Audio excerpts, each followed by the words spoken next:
আশা করি সকলে ভালো আছো। কম্পিউটার টিচের তরফ থেকে সকলকে জানাই স্বাগতম। আজ আমরা শিখব এক্সেলে মার্কশিট কীভাবে তৈরি করে। তো আমি প্রথমে এক্সেল খুলে নিলাম এবং তোমরা দেখতে পাচ্ছ সকলে যে একটা মার্কশিট আমি ডিজাইন করে রেখেছি। তো এখানে আমাকে দেখো মার্কশিট লেখা আছে roll number, student name, Bengali, English, math, history, geography, science, 6খানা সাবজেক্ট আছে। এদেরকে আমি টোটাল বের করব এবং এভারেজ কীভাবে বের করব। তো বন্ধুরা সবার ফার্স্টে চলে যাবো টোটাল ক্যালকুলেশন করতে গেলে কী হয়, আগে টোটালের ঘরটাকে সিলেক্ট করব। এরপর আমাকে কিবোর্ড থেকে লিখতে হবে সমান চিহ্ন দিয়ে আমরা এখানে সাম ফাংশান ইউজ করব।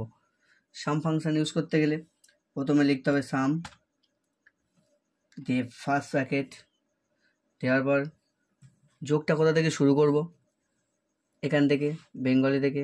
তো বেঙ্গলি প্রথম ঘর সিলেক্ট করলাম, শিফট চেপে ইস টু দিলাম, দেওয়ার পর এখানে লাস্ট সাবজেক্ট কোনটা, সায়েন্স। সায়েন্সের ঘর কি, J3। তো আমরা এখানে দিয়ে দেবো J3।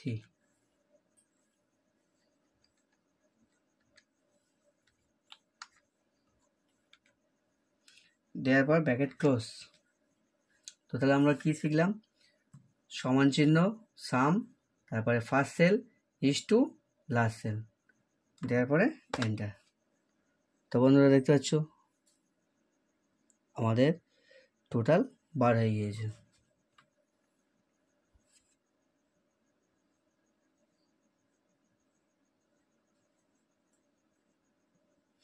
তো ফ্রেন্ড এবার আমরা কি করব, একটা বার হয়ে গিয়েছে, এক্সেলের সহজ দিও এখানে যাব, গিয়ে সিধা এরকম টেনে দেবো। দেখো ফ্রেন্ড জাস্ট সেকেন্ডের মধ্যে পুরো টোটালগুলো বার হয়ে গেল। এবারে কি করব, আমরা এভারেজ বার করব। এভারেজ ক্যালকুলেশন করতে গেলে কি করতে হয়, এবারে যে সিলেক্ট করলাম সমান চিহ্ন সেম ফর্মুলা AVERAGE, এভারেজ দিয়ে ফার্স্ট ব্র্যাকেট দিয়ে first sell address is to last sell address, দেওয়ার পর ব্র্যাকেট ক্লোজ এন্টার, বেড়ে গেল। তো ফ্রেন্ড এখানে দেখতে পাচ্ছ এবারে যে 75.8333 বার হয়েছে। তো এটাকে আমরা কি করব, পুরো রাউন্ড ফিগারে রাখবো।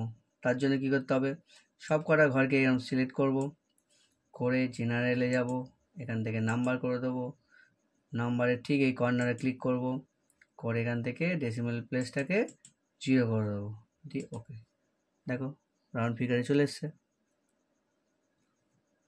তো ফ্রেন্ড এরকম ধরে এখান থেকে আমি টুক করে টেনে দেবো, ব্যাস হয়ে গেল টোটাল আর এভারেজ। তো বন্ধুরা এছাড়াও এভারেজের আরেকটা ফর্মুলা আছে যেটা তোমাদেরকে আজকে দেখাবো কীভাবে বের করা যায়।